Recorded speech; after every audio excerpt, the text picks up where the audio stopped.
Bueno, para mí es un placer saludar el día de hoy a un médico al quien quiero mucho, además admiro bastante, es el doctor Héctor Mendoza, especialista en pediatría con énfasis en medicina biológica, homeopatía funcional y además health coach del Institute of Integrative Nutrition de Nueva York. Además, el doctor Mendoza es nada más y nada menos que el pionero del método BLW Bliss en Colombia y en Sudamérica, y además promotor de nutrición funcional con comida real, alimento primario y alimentación consciente. Si yo me quedara hablando de la hoja de vida del doctor, se me fue la hora, así que más bien saludémoslo de una vez. Doctor Héctor, muy buenas tardes y bienvenido a Salud y Algo Más. Hola, Caro, ¿cómo estás? Buenas tardes a ti y a todos los oyentes. Gracias por esa presentación tan linda que me das. ¿Cómo estás? Bueno, pues doctor, aquí muy bien, gracias a Dios, y aquí estamos con usted hoy hablando de un tema del que nuestras oyentes, tenemos muchas mujeres oyentes a las cuales les interesa mucho, sobre todo preocuparse por la alimentación de los niños, qué hacemos cuando pasamos de lactancia a la alimentación complementaria. Y aquí usted, yo sé que es pionero del método BLW Bliss, pero quiero que usted sea quien nos explique la importancia de este método y nos lo defina en español. Bueno, en español el Baby Led Weaning Bliss traduce alimentación autorregulada por el bebé. Significa que el bebé es el que decide qué quiere comer. Obviamente el adulto es el que expone al niño de manera temprana a los alimentos sólidos y, como yo lo recomiendo, con alimentos reales. No hablamos aquí de ultraprocesados ni empaquetados, nada que sea de la industria, sino alimentos totalmente reales, en tamaños ideales, en cortes que sean los recomendados para la edad, en el niño que está iniciando la complementaria, de textura blanda, y el niño es el que decide qué quiere comer con la presentación adecuada, obviamente, de los alimentos. Entonces yo lo defino como un método respetuoso, porque después de que el niño termina la lactancia materna, me refiero que empieza la complementaria, porque la leche materna sigue siendo el alimento ahí principal. Cuando se ofrecen los sólidos, pues el niño respetuosamente sigue con la alimentación sólida, sin dejar la leche materna. Entonces es una alimentación totalmente respetuosa y alineada con los preceptos de la alimentación perceptiva, porque el niño se tiene que integrar a la dieta familiar con la comida real, sin nada de exposición a empaquetados ni nada, solo lo que la familia come en casa. A mí me parece bien interesante, sobre todo, doctor, preguntar, porque hay muchas mamás que lamentablemente no les sale leche, ¿no? Y es algo que, pues, o sea, si no les salió leche o si decidieron no darle seno al niño, ¿cómo sería entonces en este caso, doctor, desde el momento en que nace el niño? ¿Aplicaría este método o no? No, la intención con la alimentación complementaria, y teniendo en cuenta el concepto de complementaria, es complementaria y nunca sustitutiva a la leche de la mamá, o como lo definen algunas otras recomendaciones de alimentación o nutrición infantil. Si no es leche materna, pues sucedáneos de la leche materna. Pero la complementaria viene siendo complemento a la leche materna, después de que el niño tenga las habilidades en el neurodesarrollo y que el niño esté preparado tanto inmunológicamente, gastrointestinalmente, para recibir un alimento diferente al sólido. Eso es entre los 4 y los 6 meses de vida, pero antes de los 4 meses el niño debe estar con leche de mamá o con sucedáneos de la leche materna, pero todavía no con complementarios. Bueno, pues doctor, aquí muchas mamás nos están empezando ya a escribir y le voy a contar lo que nos dicen. Desde Tocotá, Cali, mi pregunta para el doctor Mendoza. Si la persona elabora la comida y la deja refrigerada en la nevera, ¿los alimentos pierden nivel nutricional para los niños? ¿Qué tiempo puede ser normal? Muchas gracias, doctor. Pues lo ideal es que la alimentación sea en lo posible lo más que la familia esté recién preparada y se le pueda ofrecer. Sin embargo, se pueden optar por algunos alimentos, dejarlos congelados durante no más de una semana, idealmente para evitar, en el caso de los niños, que no se vayan a presentar infecciones o alergias por algunos alimentos, porque se cruzan con algunos productos que generan alergia Entonces, mi recomendación sería que en lo posible no más de una semana y que no pierdan la cadena de frío. Doctor, nos está llamando también Andrés desde ya. Es que, doctor, aquí los oyentes son los protagonistas, entonces usted me perdona, pero es que tengo que ponerlos a ellos en prioridad, así que ellos preguntan antes que yo. Andrés, muy buenas tardes, ¿y cuál es su pregunta para el doctor Mendoza? Buenas tardes, doctor Mendoza. Una pregunta. En esta metodología hay que primero darle al niño, pues, como todas las opciones, por ejemplo, de proteína para comer, para que él después escoja su gusto. Porque, por ejemplo, si siempre le doy pollo, pues él nunca me va a escoger carne, ¿no? Andrés, muchas gracias por la pregunta. Qué bueno que lo hagan, porque hay que aclarar que dentro de las recomendaciones para la alimentación complementaria, no solamente la del método Baby Led Weaning, sino también en la complementaria tradicional, es decir, con el cuchareo, la recomendación actual es ofrecerle los 5 grupos de alimentos al niño. O sea, no se recomienda hacer por separado un día proteína, otro día vegetal, no, sino cuando el niño se sienta a comer, se deben ofrecer los 5 grupos de alimentos. ¿Cuáles son? La proteína, el vegetal, la fruta, el carbohidrato y las grasas. Esos 5 grupos de alimentos se deben ofrecer para que el niño se exponga desde temprana edad a diferentes sabores, texturas que nos ofrecen, colores en la alimentación. Aquí no se hablan de dietas ni nada de esto ya es más de aprendizaje, y como lo dije iniciando de la definición de la alimentación complementaria, lo que pretende tanto el método como la complementaria en sí es que el niño aprenda a comer, que el niño se exponga a los alimentos, se aprenda a identificar texturas, y es muy importante que se exponga o que se presenten los 4 o 5 grupos de alimentos siempre cuando se ofrezcan los tiempos de comida. Doctor, imagínese que acá una oyente me escribe diciéndome que las mamás no son únicamente las que se preocupan por el alimento de los niños, sino que también los padres.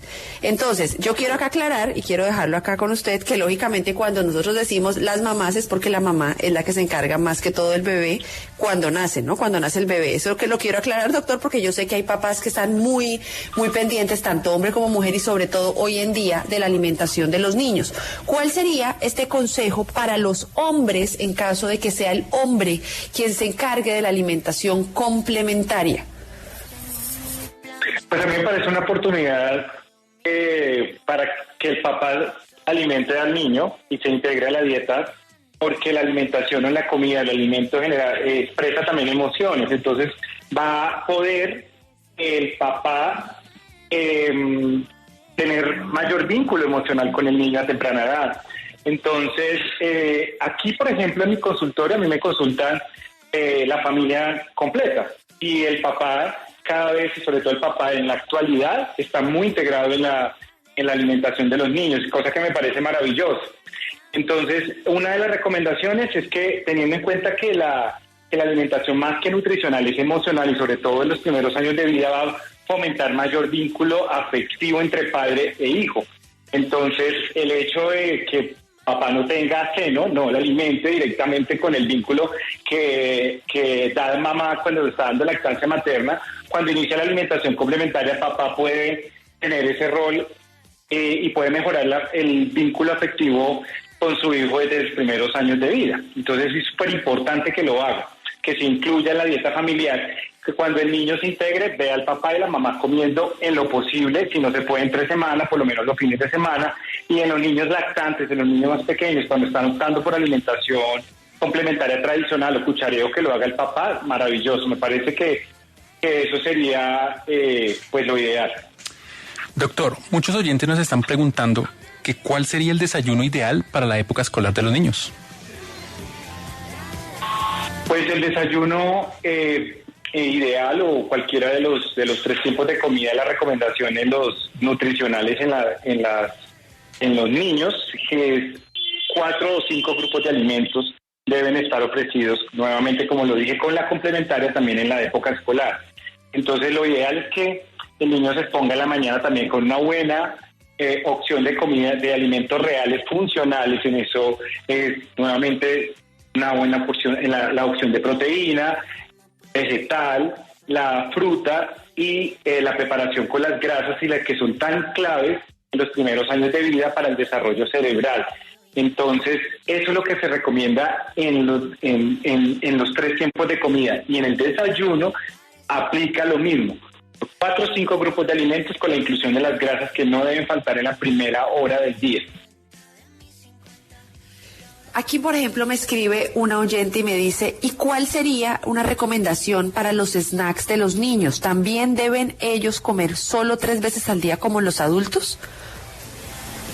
A ver, es cierto que hay que respetar las señales de apetito y saciedad del niño. Hay una etapa crítica en los niños que es de los 1 a los 3 años, en donde los niños empiezan a tener algo que se llama inapetencia fisiológica, en donde las mamás entran un poco de los padres, pues en general papá y mamá entran en frustración porque el niño no come en esa etapa entre los primeros y 3 años de vida, y muchos padres piensan que el bebé, que como venía comiendo bien, que el niño está enfermo, que le pasa algo, que puede ser algo de alguna enfermedad. Entonces, lo que puede suceder en estas etapas, sobre todo en los primeros años de vida, entre los 12 y 15 meses, es que la velocidad en la que venían creciendo se va a poner más lenta, y por lo tanto ya no se nota un progreso de lo que venía normalmente creciendo y comiendo, y la alimentación ya no la van a recibir de la misma forma. Entonces, en ese caso, lo ideal, en el caso de los niños que ya pasan esa etapa, pasan a otra que es la escolaridad, en donde ya entran y se incorporan a la rutina normalmente que le ofrecen el colegio. Es que si venían con esas mismas rutinas, pues se sigan de la misma forma. Sin embargo, hay que tener en cuenta que en la etapa ya escolar los niños tienen una actividad física un poco más, pues están en el juego, están todo el tiempo en movimiento y pueden pedir unos refuerzos un poco más. Y importante tener claro que esas meriendas que uno puede ofrecer para que aporten a la comida que reciben en los 3 tiempos de comida no son simples refrigerios, sino son meriendas que le van a aportar a ese porcentaje en el día que el niño necesita para tener una alimentación completa, equilibrada y balanceada. Entonces, importante que esas meriendas, en el caso de la merienda de la mañana y de la tarde, no sean empaquetados, ni azúcar, nada de calorías vacías, nada de alimentos azucarados, sino que cumplan también con la regla de los 4 y 5 grupos de alimentos, que le complementen al desayuno y al almuerzo. Entonces, en la mañana, por ejemplo, si es desayuno, la merienda, podríamos mandar en su lonchera, su snack, algo que tenga también proteína, que también tenga una fuente de algo que tenga vegetal, fruta, carbohidratos, cereales integrales y grasas. Eso sería como lo ideal en esas meriendas. Pero las meriendas no son refrigerios azucarados ni empaquetados, solo alimentos que vendrían a complementar ese desayuno y ese almuerzo por esos requerimientos que en la etapa escolar el niño está teniendo por el movimiento que pueden estar teniendo en el colegio. Doctora, ¿qué nos pregunta también Carolina Prieto a través de nuestro email de Salud y Algo Más? Buen día, mi hijo tiene 3 años y es un niño picky, no come nada de proteína. ¿Qué debo hacer? La alimentación y la nutrición en los primeros años de vida, más que nutricional, también tiene un componente emocional y sensorial. Entonces, los niños selectivos o picky, como lo define aquí la mamita, son niños que en los primeros años de vida pueden estar teniendo problemas no con el alimento por sí, sino por la textura o como la forma de presentación del alimento. Entonces puede ser que ese niño no quiera, un ejemplo, brócoli, pero si lo presentamos en una textura, en una tortica de brócoli, puede que tenga mayor aceptación del alimento porque ya le cambiamos la presentación, el color y la textura cambió. Entonces, si es un niño que está presentando selectividad, hay que revisar cómo está sensorialmente, cómo se está relacionando con el alimento.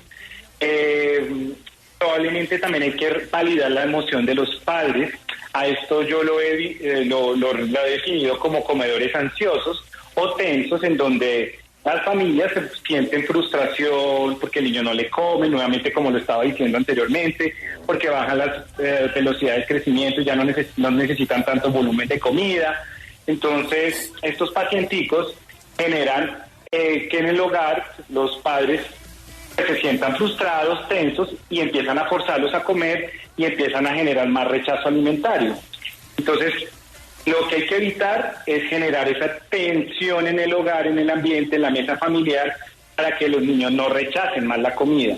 Y revisar, en el caso de los piquis, sensorialmente, cómo está la percepción en cuanto a texturas, y sensorialmente en general. A ese niño hay que mirar cómo está el sistema vestibular, propioceptivo, interoceptivo, y para eso pues tenemos nosotros en nuestros equipos de trabajo, los que nos dedicamos a esto, terapeutas ocupacionales sensoriales, un psicólogo infantil que se dedica como a apoyar a la familia en temas emocionales. Es como un equipo, hay que revisar por qué ese niño no está recibiendo, o si nutricionalmente pues no está viendo el alimento como algo agradable, y cambiándole la forma y la presentación de los alimentos. En el caso de estos niños que tienen más afectación por uno o por otros alimentos, la presentación el momento de presentar la comida. Eso hay que revisarlo muy bien. Doctor, vamos a hacer una pausa, no se me vaya a mover, que tenemos más oyentes y más preguntas. Ya regresamos con usted.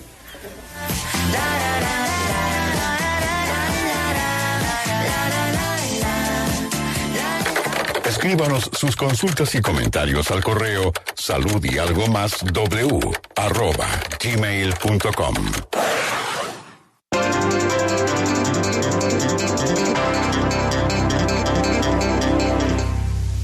W Radio, 20 años, con las voces que son noticia en Colombia. Pues Julio, la novela de la designación del próximo director del Aerocivil no termina. Y en el mundo. Muy buenas tardes, ya buenas noches en Corea del Norte, donde el reloj marca. En el deporte. El mejor tenista de la historia. Roger, hello, good morning, and welcome to W Radio, how are you? En la música.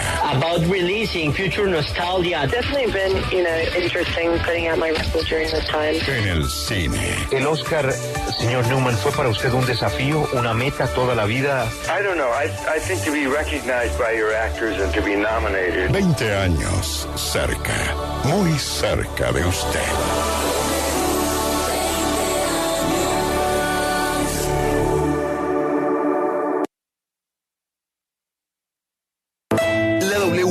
TVL Live te invitan a la exposición de la vida y obra de Frida Kahlo en Maloca City Hall en Bogotá desde el 12 de julio. Vivirás un viaje a través de una experiencia interactiva y visualmente impresionante. Conoce al artista detrás de las pinturas icónicas y descubre su legado y su impacto en la cultura mexicana y global. Compra tus entradas en tu boleta y prepárate para sumergirte en su mundo. Escucha la W y gana entradas. Estas son las canciones que oiremos esta noche a las 7 en El Unicornio en la Noche.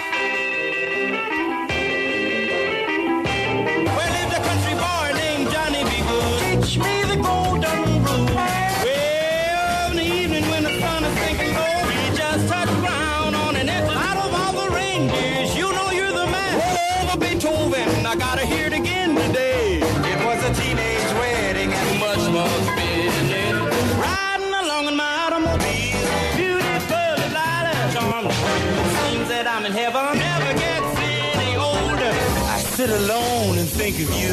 Maybelline, I lost the best girl. Baby, you can't catch me. Yeah, we're gonna put a cross charge again, you that'll be. So we fell asleep with a troubled brain. Up in the morning and out to school.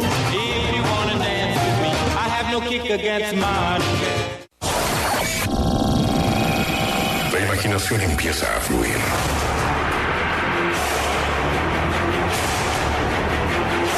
Recorridos que se trazan con el encuentro de emociones. Encuentro de emociones. Entre quienes muestran una realidad. El sonido del mundo. W Radio. Más fiel. Más W.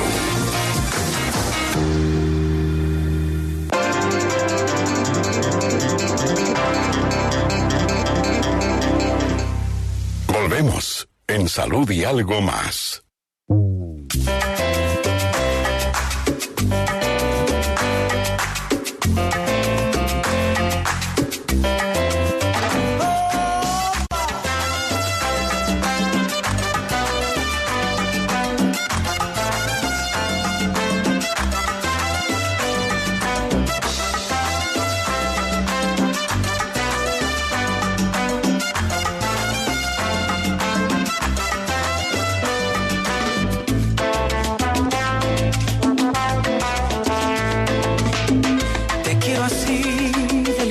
Insospechada, porque creo en tu palabra, porque yo siento que aún te necesito, porque me alteras las ganas. Te quiero así, estruendosa y delicada, entre alegría y nostalgia.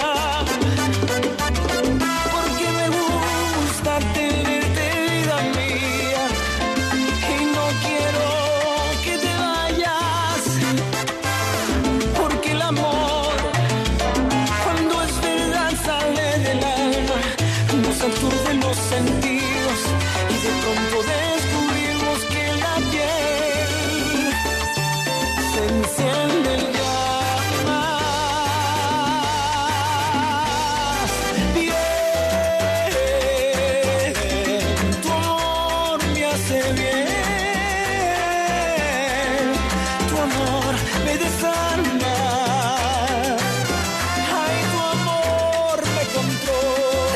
3:31 de la tarde. Bueno, aquí seguimos en Salud y Algo Más, doctor. Y a mí me surge una pregunta, ya esto es personal, pero es que yo siempre he visto que hay unos mitos que las personas no saben y dicen, bueno, a ver, hay alimentos que se le pueden dar, otros que se deben evitar. Por ejemplo, el huevo, ¿no? He escuchado que el huevo no se debe dar antes del año. Dígame usted si esto es mito, si no, y qué podemos darle y qué debemos evitar dar en esta etapa de alimentación complementaria. Sí, sobre en la alimentación complementaria sí genera mucha información, pero también hay mucha desinformación o mitos. Entonces la alimentación complementaria ha transicionado a través del tiempo y ha evolucionado todo lo que tiene que ver con ella, y en sí incluso nosotros mismos, los colegas, hablo de mis colegas y de la gente que nos dedicamos en salud, nos tenemos que estar como entrenando en los nuevos conceptos y en las actualizaciones. En la actualidad, la recomendación es que el niño se exponga a la mayoría de alimentos. Entonces, a diferencia de lo que antes se creía que debíamos evitar la exposición al huevo, al pescado o algunos alimentos que se consideran potencialmente alergénicos, en la actualidad la recomendación es que se lo demos ideal antes del año, incluso desde que inicia la complementaria a partir de los 6 meses de vida. Que el niño se exponga a ese alimento alergénico va a permitir el sistema inmune lo reconozca y evite, por el contrario, lo que se creía anteriormente, que le dé alguna alergia. Entonces, entre más temprano expongamos al niño a esos alimentos potencialmente alergénicos, en el caso puntual del huevo, pues menos riesgo de alergia van a tener a futuro. Importante tener aquí alguna anotación, que en el caso, por ejemplo, de estos alimentos como el huevo, la presentación debe ser en el inicio que sea duro, porque muchos padres me consultan es que hizo alergia o reacción al huevo, pero es porque se lo dio probablemente crudo y eso genera mayor riesgo de alergia o sensibilidad. Entonces, que la presentación sea adecuada y así evitamos que nos den reacciones de sensibilidad o alergia. ¿Qué alimentos deberíamos evitar en la complementaria? El ideal, teniendo en cuenta que la complementaria va hasta los 2 años en cualquier niño después del año o incluso en menores de 5 años, o en adultos también, que son los alimentos azucarados, los productos azucarados, todo lo que tenga, los empaquetados que tengan edulcorantes, colorantes, todos esos son azúcares o succedáneos del azúcar. Los jugos tampoco se deben dar en la complementaria. Aquí en caso de los niños colombianos con la granadilla se debe dar es completa, no en jugo de granadilla, por ejemplo. Evitar productos empaquetados de caja que tengan azúcar añadido, así el fabricante no declare que tiene azúcar. Estos productos, por estar ahí en cajita, ya deben tener algo de azúcar. Yo no lo recomiendo. Mi alimentación debe estar basada más en elegir alimentos reales y más funcionales. la exposición de pronto en el caso para pues, de los chiquitos, incluso mayores de 2 añitos o menores de 5 años, de alimentos peligrosos como frutos secos, para evitar riesgos de atragantamiento, no porque no se puedan dar esos frutos secos, en el caso de la macadamia, el marañón, estos alimentos no es que no se puedan dar, sino que la presentación debe ser en forma de cremas o en alguna textura adecuada para evitar riesgos de atragantamientos. En el caso de los lácteos, de la leche entera, ideal no antes del año, pero sí los productos derivados de la leche, como el queso, el yogur, sin azúcar, esos se pueden ofrecer, sin embargo la leche entera no. Y entre otros productos, pues la sal antes del año, sobre todo para evitar la exposición temprana a la sal, que el niño no reconozca el alimento con el sabor natural, que eso es lo que se pretende. El resto todo se puede dar sin ningún problema. Bueno, acá nos escribe Daniela. Doctor, ¿desde cuándo se le puede dar miel? Eso primero. Y segundo, ¿hasta cuándo se le da la leche de vaca? ¿Hasta cuándo la leche de vaca es una necesidad si la bebé sigue recibiendo leche de lactancia? Con respecto a la miel, la recomendación es evitarla incluso hasta más de los 2 años, por el riesgo de infección por una bacteria que genera problemas, incluso hasta muerte en los niños, entonces no se recomienda la miel. En este caso también por el azúcar, entonces en niños menores de 2 años no recomendada. Y con respecto a la segunda, con la leche materna puede seguirse ofreciendo desde el inicio de la complementaria incluso hasta los 2 años. Entonces, si un bebecito está con leche materna, no se hace pues importante darle leche de vaca, se puede seguir dando la leche materna. Lo que se le puede ofrecer son alternativas o derivados de la leche de vaca, como el queso.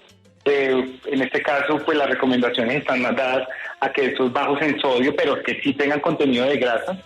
Y en el caso de los yogures, pues elegir yogures no con grasa, pero sin incorporación del azúcar, para evitar la exposición temprana, pues el azúcar. Pero pues el yogur se puede ofrecer ideal marcas que sean más artesanales y que no tengan azúcar añadido. También nos preguntan, buenas tardes, ¿qué pasa con los niños que son obesos desde que nacen? ¿Cómo tratarlos y qué tipo de alimentación se les puede dar? Me parece interesantísima esta pregunta, doctor, porque ¿cómo hace uno? Pues es que primero toca definir realmente, porque aquí yo tengo pacientitos que me llegan en sobrepeso, pero que están lactados 100% con leche materna exclusiva.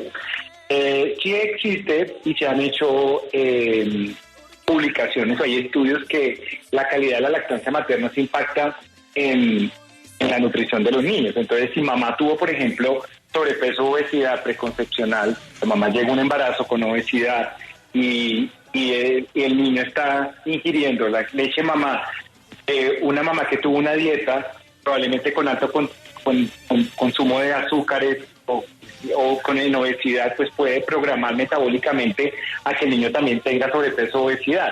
Entonces, por eso es tan importante, y hoy se habla de la alimentación de los 1000 días, 2500 días, que son los primeros años de vida de ese niño, pero que también involucran la etapa preconcepcional donde la mamá se recomienda que entre como a una preparación para llegar a un embarazo saludable. O sea, saludable me refiero metabólicamente, sin obesidad, sobrepeso, enfermedades metabólicas, con problemas de tiroides, o resistencia a la insulina. Todas esas enfermedades sí van a afectar a la gestación y lo van a programar a que este niño también tenga sobrepeso o obesidad. Entonces, es muy importante lo que mamá come, con lo que mamá se alimenta, y hay mucha discusión al respecto también, que si la leche materna es un alimento pues de oro, que sí lo es, que le proporciona todo, pero también la calidad desde el punto de vista de la pediatría funcional o del enfoque funcional, lo que mamá come sí va a impactar al niño. Entonces yo sí veo niños en sobrepeso o obesidad a temprana edad, pues porque ya tienen una cadena que ya viene desde sobrepeso o obesidad, donde la mamá ya tiene ese antecedente, y por eso es tan importante que mamá se prepare y evite pues todo lo que genera pues riesgo de obesidad. Doctor, esta pregunta yo creo que le ha pasado a muchos oyentes. Digamos, a mi niña yo le sirvo la comida, el desayuno o la cena, y a veces se me demora, se dispersa a la hora de comer. ¿Algún tipo de recomendación para eso? Sí, lo ideal es que los niños tengan un tiempo de comida, un espacio, porque tienen una velocidad de alimentar más lento que incluso en el adulto. Incluso nosotros los adultos debemos tener un tiempo de alimentarnos. A veces uno por el ritmo de vida se olvida de masticar, de la masticación, de degustar la comida, que la alimentación es más perceptiva, de observar lo que tenemos en el plato. Y en el caso de los niños, pues sí es muy importante que el niño tenga un tiempo para comer. Los tiempos que se recomiendan, ojalá sean de 30 a 45 minutos, donde el niño se tome un tiempo para degustar la comida, para ver los alimentos que se está comiendo y tener buenos hábitos de temprana edad. Entonces, habría que revisar exactamente en esta pregunta cuánto es en lo que se demora tiempo, porque probablemente puede ser que sea normal para el niño que se demore su tiempo comiendo, degustando la comida, y que tenga una velocidad que es normal para un niño, donde sí se necesita una velocidad que no sea muy rápida para que pueda degustar los alimentos que se va a llevar a la boca. Lo ideal es de 30 a 45 minutos, ojalá hasta una hora. Bueno, pues doctor Mendoza, le queremos agradecer todo este tiempo. Yo sé que eso le quitamos consulta y todo, pero le quiero agradecer que nos haya regalado todos estos minutos para explicarnos. Así que esta entrevista, como siempre, va a quedar en www.radio.com.co, en la página web. Así que para quienes no la pudieron escuchar, lo puedan escuchar. Muchas gracias y esperamos tenerlo aquí nuevamente, doctor.